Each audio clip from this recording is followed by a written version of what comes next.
kok kayaknya kalau dipanggil bapak nggak enak gitu nanti. Jadi kalau pikiran kita mencoba merasionalisasi ketakutan, kegelisahan, traumatisme, itu pelan-pelan kita akan membawa diri kita bisa healing. Politik itu sebagai medium kita untuk mencapai atau untuk mewujudkan imagine community yang kita bayang-bayangkan. Jangan salah bahwa kita ini ada perjuangan-perjuangan yang masih belum selesai gitu. Di dalam pemerintahan itu juga ada perjuangan, bukan tidak ada perjuangan.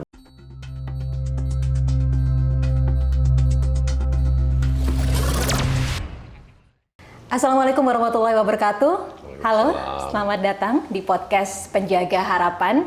Di sini kami mengajak Anda tidak hanya untuk mendengarkan kasak-kusuk apa yang terjadi di negeri ini, tapi kami akan mengajak Anda untuk memahami langsung dari para penjaga harapan apa yang mereka lakukan, kontribusi apa yang mereka berikan untuk Republik ini. Kali ini bersama saya Diana Dwika. Dan tamu kita pada malam hari ini cukup unik ya, unik spesial karena dulunya itu santri, kemudian jadi aktivis yang juga mengalami beberapa tragedi di era reformasi begitu, dan kemudian akhirnya sekarang duduk di kursi birokrasi. Nah, gimana ya caranya untuk bisa menjaga supaya tetap vokal ketika berada di jajaran pemerintahan? Langsung saja ya saya perkenalkan Mas Faisal Riza. Assalamualaikum warahmatullahi wabarakatuh. Panjenengan tiang Jember. Masih bisa nggak nih kita orang tes? Mayang, Orang Mayang. Saya bangga banget karena saya juga orang Jember. Pas dari jauh nih. Iya. Kalau saya manggil Mas bukan berarti nggak sopan, tapi coba deh ya pemirsa lihat di Instagramnya namanya aja udah Mas Faisal Riza gitu. Kalau dilihat-lihat ada kata Mas ini memang ingin mendekatkan diri kepada para Gen Z atau gimana ini? Enggak, kalau Mas itu karena panggilan aja. Oke. Waktu saya di DPR kan, biar kelihatan muda, walaupun banyak kolega saya di DPR itu ya agak berumur gitu. Kok kayaknya kalau dipanggil bapak nggak enak gitu. Nanti seperti mereka yang agak berumur, kita minta semua orang panggil Mas lah. Gitu. Tapi ini juga bisa menjadi salah satu metode komunikasi kan, gaya komunikasi supaya bisa lebih dekat sama anak-anak yang sekarang mayoritas Gen Z loh. Itu merasa jadi lebih diterima nggak sih ketika hadir di tengah-tengah masyarakat seperti itu? Enggak secara khusus memaksudkan itu, tapi biar lebih ini aja, biar lebih egaliter aja gitu. Iya. Kesannya kalau bapak itu kan ada jarak gitu kan. Jarak ya, kalau dituakan itu, gitu ya. Kalau Mas itu kadang-kadang bahkan sekarang saya banyak lihat keluarga gitu manggil anaknya Mas gitu. Jadi kelihatannya lebih enak aja gitu. Kalau orang Jawa itu bilangnya kayak lebih ngemong, lebih mendengarkan, lebih ngayomin begitu ya, lebih ngayomin. Ya. Itu sebenarnya jiwa-jiwa aktivis loh ya seperti itu pastinya. Biar masih ke bawah. Oke. Ini unik ya, kalau saya coba untuk tarik ke belakang. Saya coba ngerunut, dari SD sampai SMA, pendidikannya kalau nggak salah nyantri ya, pesantren. Ya. Terus habis itu filsafat, mulai aktif tuh jadi aktivis masa reformasi, pernah terciduk dalam tanda kutip gitu, tragedi di era reformasi begitu ya. Kemudian masuk ke 10 tahun kalau tidak salah, kemudian 10 tahun kemudian masuk ke partai. 10 tahunnya lagi, habis partai kan ke DPR, 10 tahunnya lagi duduk di kursi birokrasi. Ya. Mas ada kucing loh. Oh sekarang udah gak takut lagi. Oke. Sekarang udah gak takut lagi. Ya. Karena ya kalau saya baca-baca Mas Faisal ini, Mas Wakil Menteri ini takut dulu sama kucing. Ya trauma aja dulu waktu masih kecil. Karena kenapa? Nggak ada ada trauma-trauma yang masa lalu, tapi sebenarnya sudah cukup lama hilang gitu. Ya cerita sepermainan. Oke. Tapi kalau dari yang reformasi masih trauma nggak? Sudah nggak. Sudah nggak? Sudah nggak. Jadi memang butuh waktu, tetapi lama-lama kita bisa mengatasinya secara pribadi gitu. Nggak trauma karena akhirnya duduk di DPR dan kemudian di birokrasi atau gimana? Jadi, healingnya kayak gimana? Itu trauma yang cukup, mungkin pemirsa bisa baca sendiri lah ya apa yang dialami oleh Wakil Menteri Perindustrian ini begitu ya. Tapi itu kan cukup traumatis sekali begitu. Bagaimana waktu itu cara menyembuhkan itu semua? Itu trauma atau ketakutan itu kan nggak tahu, orang bilang permainan pikiran gitu ya. Jadi kalau pikiran kita mencoba merasionalisasi ketakutan, kegelisahan, traumatisme, itu pelan-pelan kita akan membawa diri kita bisa healing gitu. Jadi saya menjadikan sudut pandang yang kadang-kadang kita terlalu fanatik dengan satu sudut pandang, tetapi saya mencoba untuk melihat cara pandang orang lain yang membantu saya mencoba memahami situasi di lingkungan sekitar saya. Misalnya, ambil satu contoh, tiba-tiba dalam perjalanan gitu ya, di satu kendaraan, kita kan sering kalau di Jakarta itu hampir serempetan gitu-gitu itu. Terus ada yang maki-maki gitu ya. Nah, kadang-kadang saya berpikir, jangan-jangan dia maki-maki, marah-marah, buru-buru, itu karena ada keluarganya yang lagi di rumah sakit gitu. Nah, atau tadi mungkin lagi bertengkar sama istrinya, atau jadi kalau berpikir begitu, kita jadi lebih sehat sedikit gitu. Ngapain saya ikut marah gitu.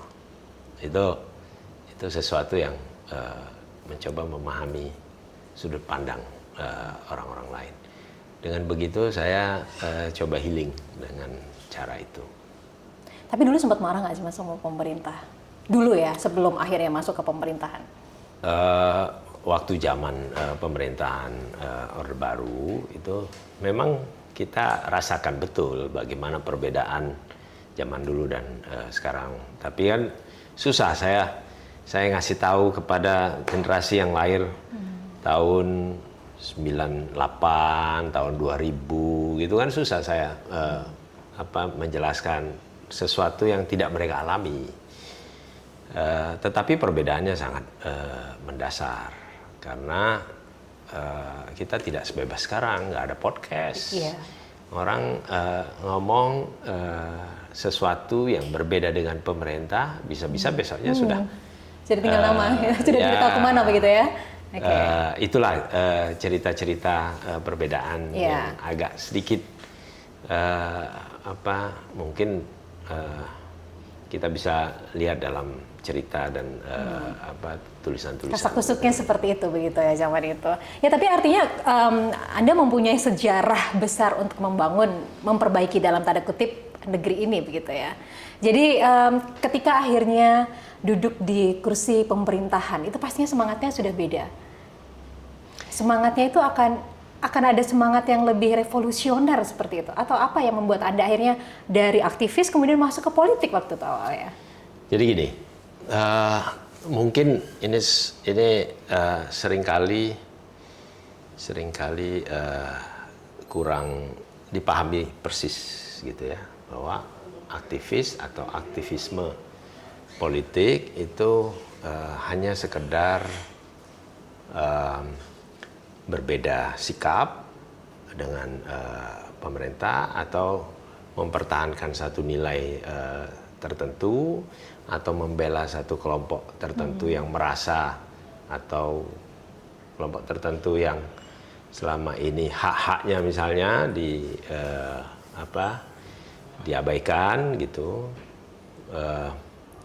Tapi buat saya dan teman-teman, sebenarnya di balik itu semua ada yang kita sebut sebagai imagine community gitu. Jadi membayangkan satu masa depan buat bangsa Indonesia, buat masyarakat Indonesia, termasuk buat pemerintah Indonesia, itu sesuatu yang ideal, sesuatu yang baik. Ditata sistemnya, kemudian sistem demokrasinya seperti apa, kemudian hak individu, hak warga negara seperti apa, termasuk kewajiban-kewajiban kita.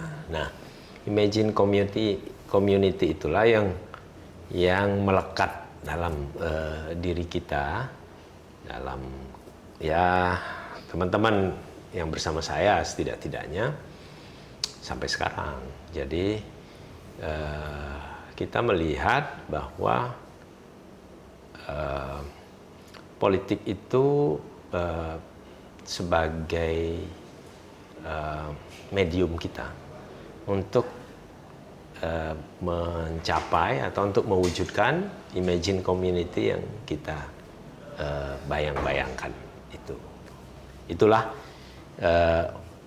kenapa waktu saya di DPR dan sekarang jadi wakil Menteri Perindustrian, imagine community itu membuat saya memiliki harapan besar, sama seperti podcast ini, menjaga harapan bahwa masa depan kita adalah masa depan yang baik, masa depan kita adalah masa depan yang cerah, masa depan kita adalah masa depan yang akan menjulang. Nah, caranya seperti apa?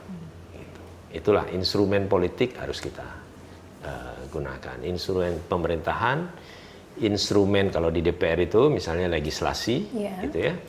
Kalau di pemerintahan sebagai eksekutif itu mewujudkan bagaimana imagine community itu, harapan-harapan itu bisa kita wujudkan. Oke, dulu juga sempat menjadi Ketua Komisi 6 ya di DPR RI. Kemudian ketika akhirnya ditawarkan sama Pak Prabowo untuk bergabung di Kabinet Merah Putih sekarang, waktu itu apa Mas, perasaannya seperti apa tuh? Ya, ada dua alasan. Yang pertama karena partai saya berkoalisi, walaupun setelah Pilpres, gitu ya. Yang kedua, saya melihat ada opportunity untuk imagine community yang saya bayangkan dan teman-teman bayangkan ini bisa diwujudkan melalui instrumen pemerintahan yang sekarang. Gitu. Ada pandangan-pandangan yang secara fundamental itu kelihatannya ya ada chemistry gitu, nyambung. Misalnya berkomitmen untuk misalnya pasal 33 Undang-Undang Dasar 45, di mana semua kekayaan yang ada di di bumi dan di atasnya dan seluruhnya itu dikuasai oleh negara dan digunakan sepenuh-penuhnya untuk kemakmuran rakyat. Nah, itu satu bagian yang dari dulu itu menjadi imagine community kita. Nah, ini sesuatu yang kelihatannya sama gitu. Nah, itulah yang membuat saya berpikir bahwa ada satu instrumen baru ini. Kalau dulu di DPR seperti ini, nah di sini ada instrumen baru. Kira-kira itu. Tapi Mas, kan biasanya kalau masyarakat itu, karena kita kan nggak semuanya paham masalah politik, birokrasi gitu kan, pasti ada ya suara-suara sumbangnya. Seperti tadi saya sampaikan di sini, kita nggak mau ngedengerin suara-suara sumbang, tapi kita mau coba untuk klarifikasi gitu. Wah, dulunya aktivis nih gitu, aktif untuk membela kepentingan rakyat, vokal, tapi jangan-jangan sekarang udah diem nih ketika duduk di birokrasi. Sempat dengar-dengar seperti itu nggak sih? Dicap-cap stereotip negatif seperti itu nggak sih? Ya, kalau dibilang stereotip sih susah ya. Tapi kira-kira kritik lah. Kritik, oke. Kritik bagus juga gitu. Muncul dari orang-orang sekitar bahkan. Orang-orang sekitar mengkritik bahwa kenapa mau bergabung segala macam. Saya kira itu membantu saya untuk kembali mengingatkan, bahkan untuk teman-teman yang jadi yang dulu aktivis, ingat dari mana asalnya gitu. Itulah kira-kira kritik-kritik yang muncul bagus, dan itu kira-kira jadi rambu-rambu buat kita. Gitu. Tapi Mas, saya jadi julid nih. Apa itu? Kalau kita ngelihat kan sebenarnya nggak cuma Mas Muhammad perindustrian aja ya yang dari mantan aktivis gitu, sekarang duduk di birokrasi. Ada Mas Budiman Sujatmiko. Tapi kalau Mas Muhammad melihat ini sebenarnya kenapa sih ini aktivis-aktivis akhirnya diajak untuk duduk di kursi birokrasi ini? Ada tujuan tertentu atau ada sesuatu yang ingin dimanfaatkan untuk kepentingan masyarakat lebih luas gitu? Mungkin ada tujuan-tujuan seperti itu kan. Tujuan kan biasa aja menurut saya. Sejauh itu baik ya silahkan ini. Tetapi dari sudut pandang kita, dari sudut pandang aktivis misalnya, saya sedikit mewakili mereka. Yaitu tadi ada pertemuan nilai kepentingan yang dirasa bahwa mungkin bisa nyambung.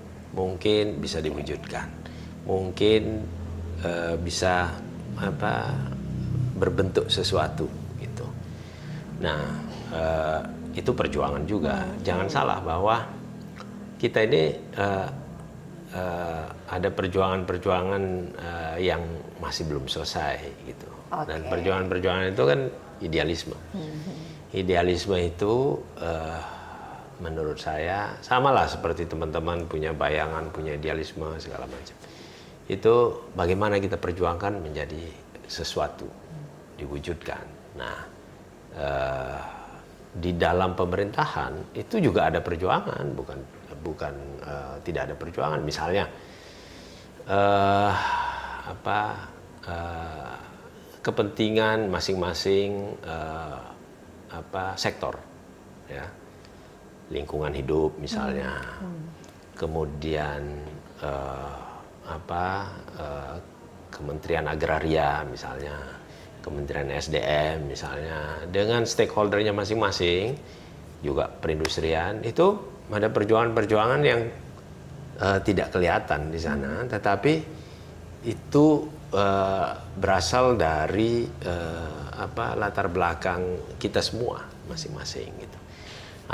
Ada rambu-rambu yang sudah menjadi arahan Pak Presiden. Tetapi bukan tidak mungkin masing-masing itu namanya proses sejarah dan pemerintahan kan berjalan bukan hanya sekarang. Dari sejak lama itu berjalan. Masing-masing masih hidup dengan kepentingannya masing-masing dan lingkungannya masing-masing, menyesuaikan dengan arahan-arahan baru ini kan perlu ketegasan-ketegasan dari pimpinan-pimpinan di kementerian, sehingga yang lama harus menyesuaikan jika memang perlu penyesuaian, yang gitu-gitu. Itu perjuangan-perjuangan yang kita lakukan. Saya kira tidak kelihatan tapi juga tidak mudah gitu. Kalau yang namanya aktivis itu biasanya masih ngopi-ngopi lah ya Mas, bareng rakyat gitu kan, menyerap aspirasi lah gitu kan untuk disampaikan gitu. Jangan-jangan sekarang udah duduk di kursi pemerintah, udah nggak ngopi bareng sama rakyat lagi nih? Memang secara waktu agak tight ya. Cuma setiap kesempatan saya senang karena kalau seperti seperti handphone gitu, kalau dipakai terus itu kan baterainya juga mau habis gitu, jadi perlu charge.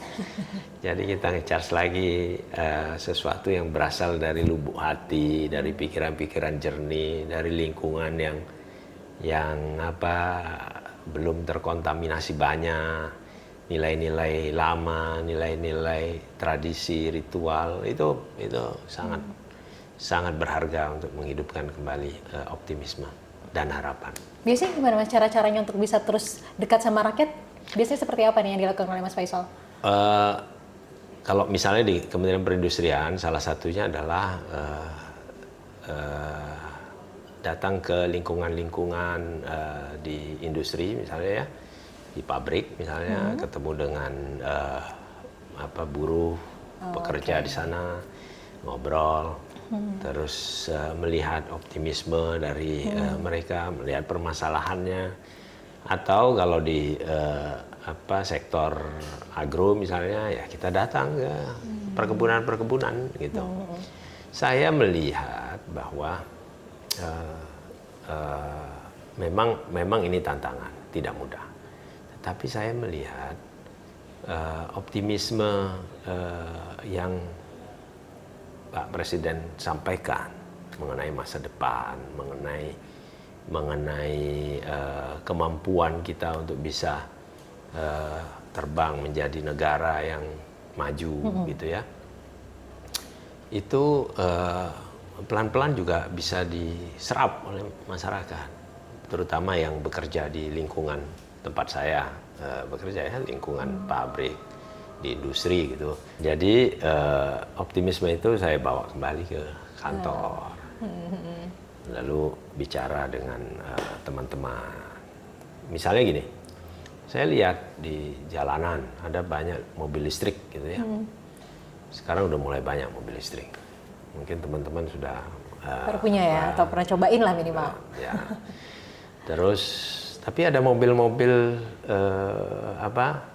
mobil ICE yang masih bertahan sampai sekarang gitu. Nah, kan kita harus temukan apa masalahnya nanti kalau satu hari mobil listrik lebih banyak beredar di jalanan. Nah, kita akan lihat ternyata ekosistem di mobil ICE ini kan sudah terbangun. Rantai pasoknya sudah terbangun. Misalnya yang supplier-supplier yang menjadi bagian dari industri otomotif ICE itu mereka yang supply interior, mereka yang supply komponen, mereka yang supply ini yang kemudian kalau di mobil listrik tidak ada. Kalau lama-lama ini kan bisa habis juga. Kalau mobil ICE juga habis. Nah, ini yang harus kita diskusikan bareng-bareng gitu. Coba kita cari jalan keluar supaya rantai pasok yang sudah terbangun ini bisa di switch pelan-pelan ke industri EV misalnya. Gitu. Jadi optimisme itu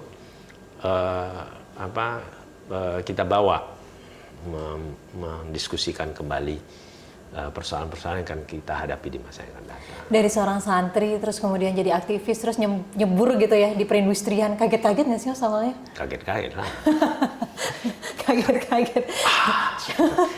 Kenapa di perindustrian gitu atau gimana nih waktu itu? Tapi jangan salah loh. Oke. Jangan salah.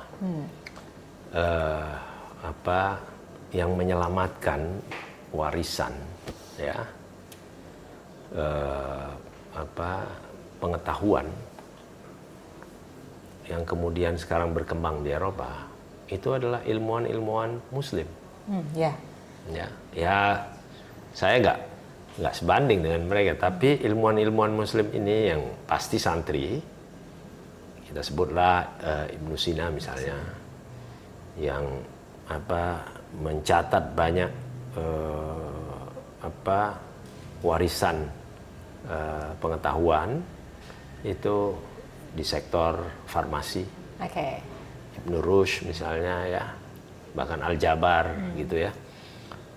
Itulah panutan-panutan kita. Jadi saya ingin klarifikasi nih bahwa santri itu bukan hanya belajar agama. Gitu. Dan jangan dipandang hanya belajar agama, tapi juga belajar sains gitu. Dan justru saya ada di sini pernah jadi santri, bukan pernah, sampai sekarang masih santri. Nanti salah lagi pernah gitu. Santri di Kementerian Perindustrian. Nah, saya ingin menularkan supaya pondok-pondok pesantren mulai memasukkan atau mulai memperbanyak mata pelajaran di bidang sains gitu. Karena santri-santri juga harus jadi saintis. Nah, bukan nggak mungkin 10 tahun yang akan datang ada banyak saintis lahir dari Bagus kalangan dong, jadi santri. seimbang antara bidang religinya, kemudian pengetahuannya juga semuanya jadi balance kan gitu. Ya artinya ketika jadi duduk di kursi pemerintahan, ketika mereka mempunyai modal-modal religi yang cukup kuat, itu akan jadi pondasi yang bagus loh Mas. Ya seperti di Iran gitu ya. Di Iran para ilmuwan nuklir yang kemarin jadi korban misalnya, ya pasti mereka belajar agama tapi juga belajar sains gitu. Jadi agama dan sains itu bukan sesuatu yang harus Dikotak-kotakan sendiri ya. dibeda-bedakan. Iya. Itu sesuatu yang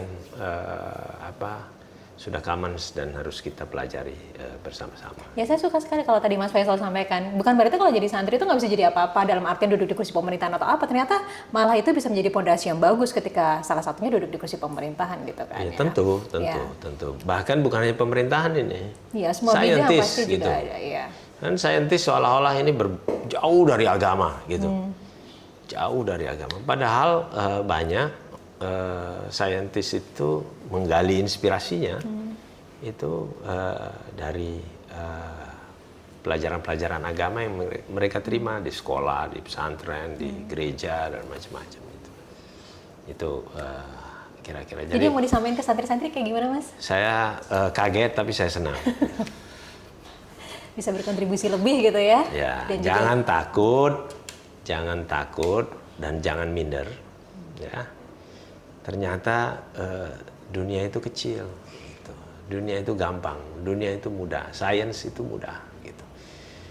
Kenapa?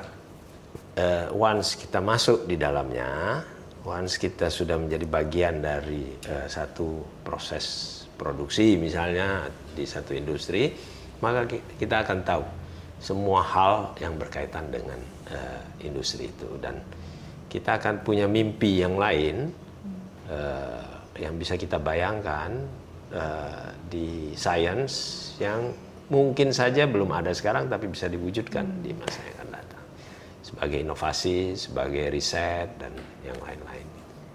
Oktober 2024 akhirnya Ada apa? akhirnya dibuat terkejut gitu ya, duduk di kursi pemerintahan di Wakil Menteri Perindustrian. Waktu itu langsung apa kecetusnya Mas? Apa yang harus dibenahi? Program apa yang langsung digagas waktu itu? Ya, saya kan sudah pernah di Komisi 6 kan. Nggak tahu teman-teman tahu nggak Komisi 6 gitu ya. Komisi 6 itu dulu membawai industri, perdagangan, UMKM, BUMN, ya, sama investasi. Jadi di sana saya cukup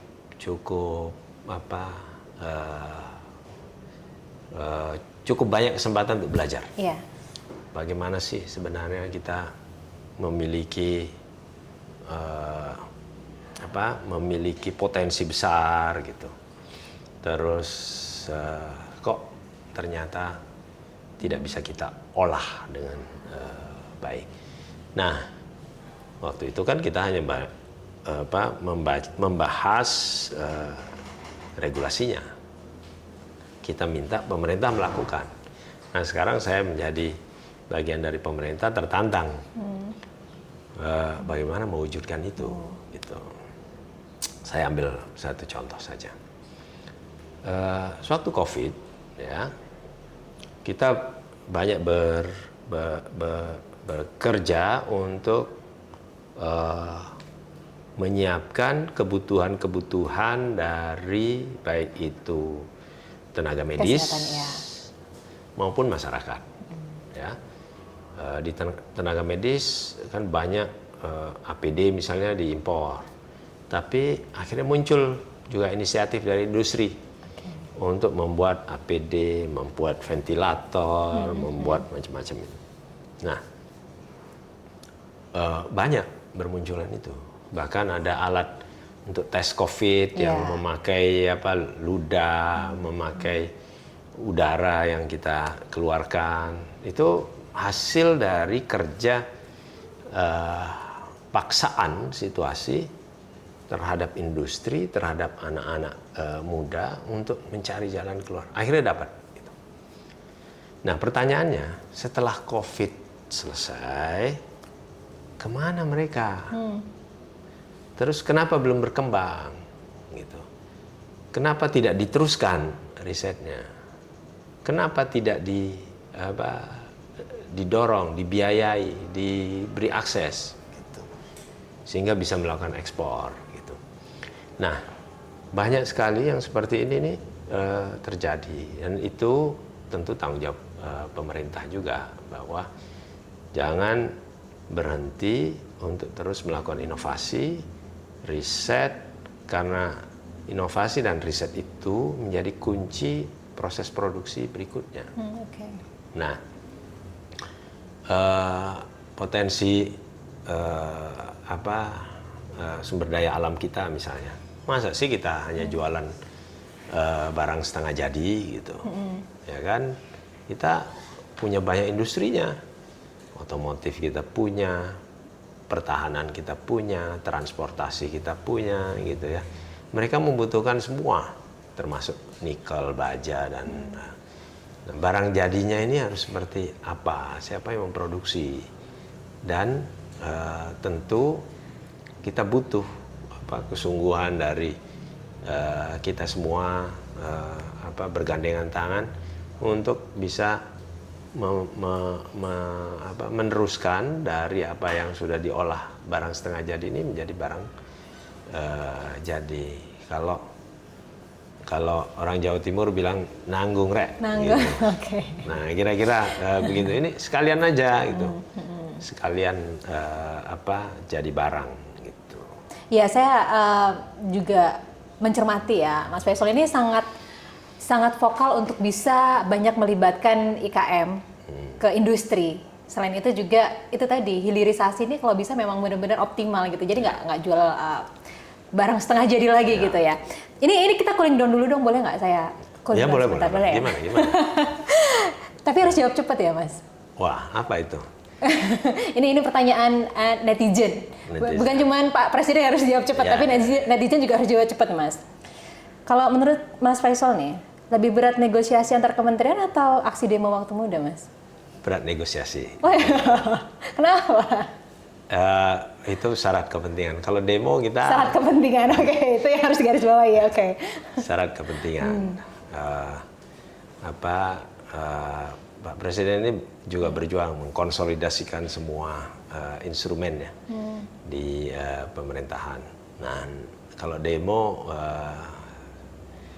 ya apalagi dengan pengalaman yang ada gampang lah itu. Kalau demo oke.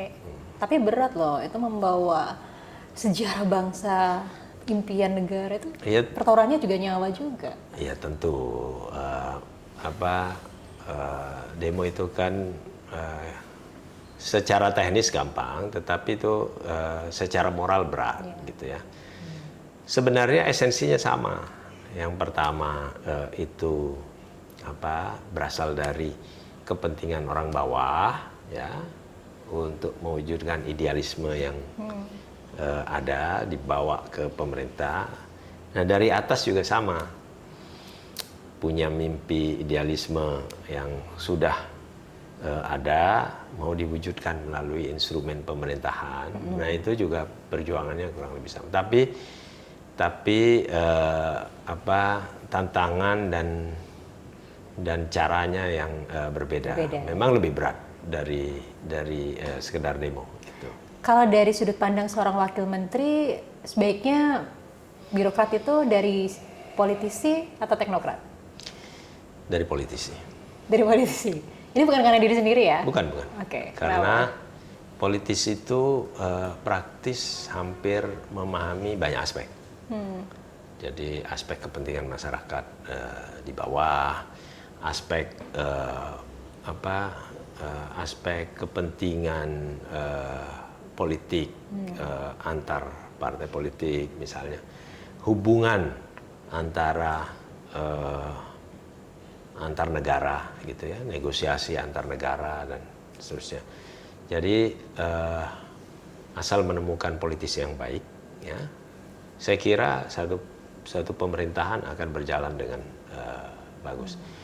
Teknokrasi saya tidak menafikan, ya, teknokrat dengan kemampuannya, dengan pengetahuannya, dengan skill yang dia punya gitu ya.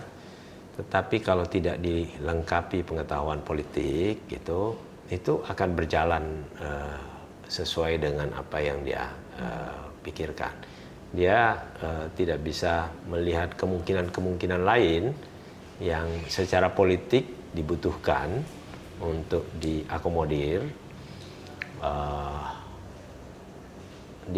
Dia mungkin benar, tetapi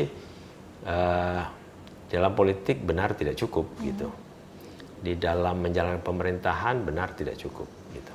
Karena semua kepentingan harus dirawat. Oke. Gitu. Nah, kalau hilirisasi sekarang ya, jargon apa harapan? Hilirisasi sudah jalan. Udah jalan. Bukan jargon lagi. Bukan jargon lagi. Harapan sudah pasti. Karena hilirisasi itu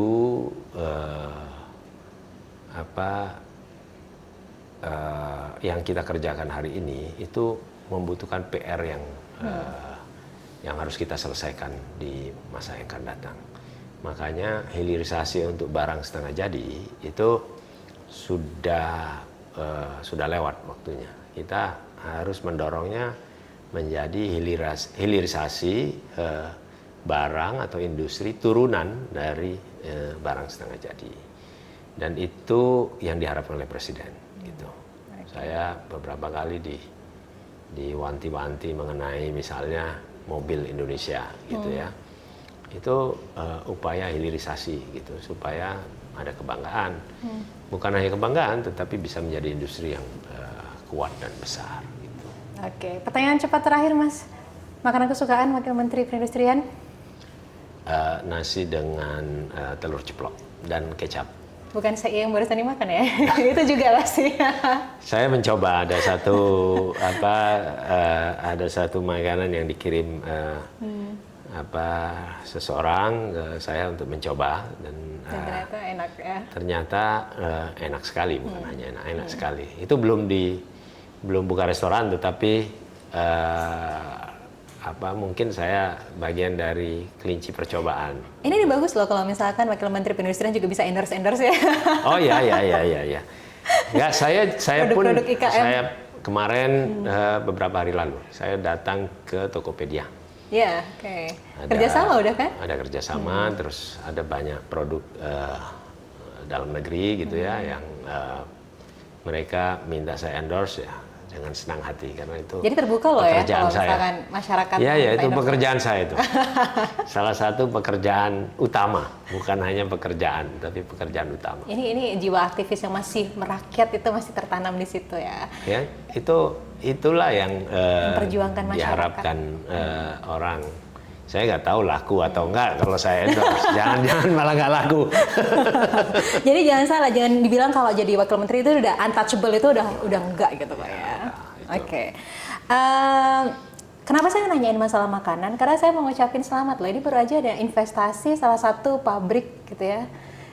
Makanan ringan ya sebenarnya yang cukup terkenal ya. Iya. Ini investasinya juga cukup besar loh. Cukup besar. Di tengah situasi kondisi geopolitik ekonomi yang semakin sulit, susah untuk menarik investasi ke sini. Ini nggak cuma itu, solar panel juga terbesar kalau tidak salah ya. Sebenarnya tidak susah. Tidak susah, oke. Sebenarnya tidak susah. Jadi begini, saya buka sedikit saja bahwa banyak nggak apa-apa loh Mas. Banyak juga. Ya. Potensi yang besar di kita, termasuk potensi pasar, itu sudah menjadi daya tarik. Sumber daya alam kita besar, tenaga kerja kita cukup terampil gitu. Terus pasar kita sangat besar. Siapa yang tidak ingin jualan di pasar 280 juta manusia di Indonesia yang makannya lahap-lahap semua. Gitu. Misalnya untuk industri makanan. Yang menjadi PR adalah kita sedang menyusun semua roadmap sesuai dengan apa yang diharapkan oleh Pak Presiden, menjadi visi beliau. Nah, roadmap itulah yang sebenarnya ditunggu-tunggu oleh banyak banyak investor dari negara lain ya, termasuk investor dalam negeri, bukan hanya investor luar, investor dalam negeri. Mana sektor yang sudah siap untuk bisa masuk. Kedua,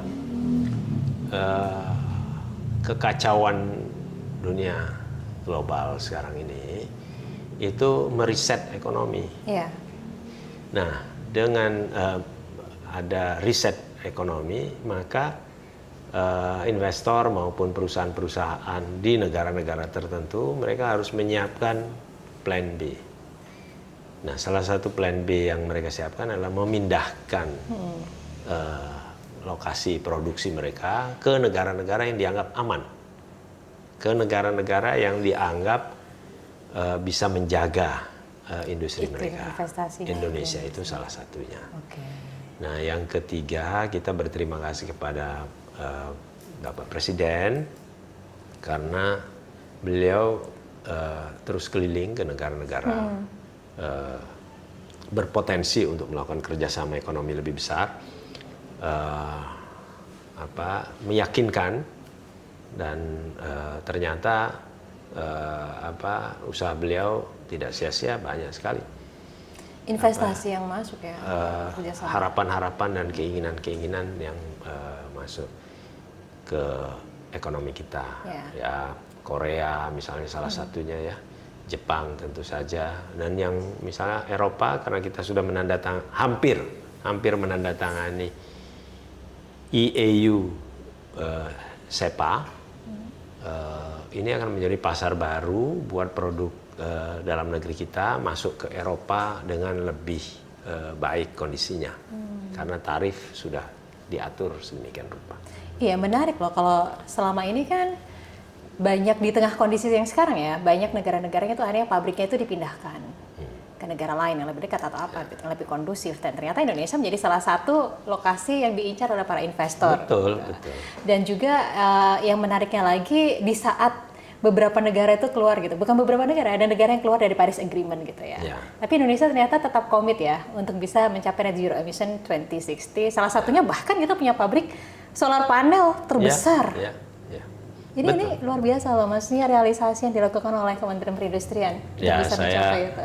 Saya ingin kita semua, teman-teman yang kebetulan menyaksikan podcast Penjaga Harapan gitu, ini melihat bahwa upaya yang sekarang industri pelan-pelan memperbaiki kondisinya dengan masuknya investasi baru, pembukaan pabrik baru, kemudian kawasan industri yang baru, itu kita harus fair menilai bahwa perbaikan-perbaikan atau kondisi industri pelan-pelan